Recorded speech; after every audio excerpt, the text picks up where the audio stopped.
Welcome to the language lair. I struggled through a graduate semester of discourse analysis, and now I'm permanently scarred. There are certain things I cannot sit still for, certain rhetorical messes, and here comes a mess.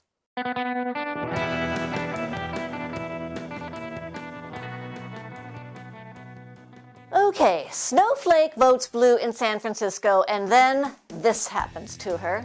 I'm literally shaking right now. I was just getting groceries and I live in San Francisco and I never really feel fully safe. If you live in San Francisco, I'm sure you know what I'm talking about. And I just got groceries. I'm walking out of the store and this guy is walking past me and says, "Move, you stupid bitch." And he spits in my face, spits all over my face. And then I say, "Excuse me, did you just spit in my face?" And he says, "Move or I'll rape you." There's also people everywhere and everyone's just walking by because they're like, I can't handle something else in San Francisco. It's always something else. I don't even know why I'm posting this. If you live in San Francisco, do you feel this way all the time? I don't feel safe, ever. I literally never feel safe. It's better when it's daylight. But nighttime, no, not leaving my house. Uh-oh, zoom out. Libs of TikTok found her, and what happened next is that such an avalanche of insensitive dolts pointed out to her that she voted for this, that she was moved to respond.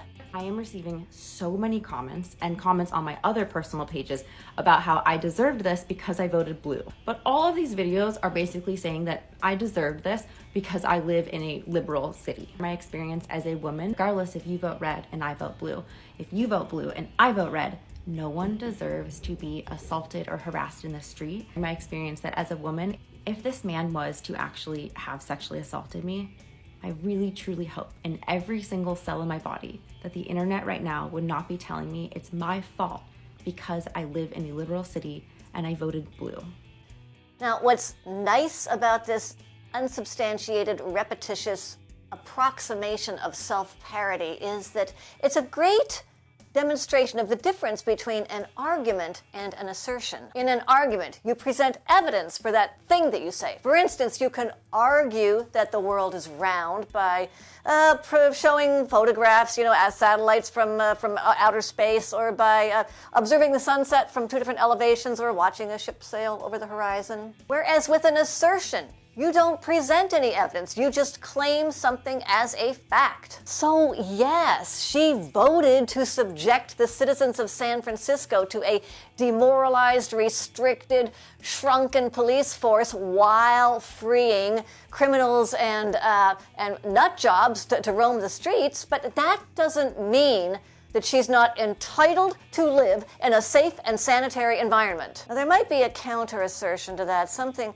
simple and timeless, just something you could get down to 4 little syllables. No, let's check with a better established authority. Ellen Page laments the fate of Jussie Smollett. Connect the dots. This is what happens.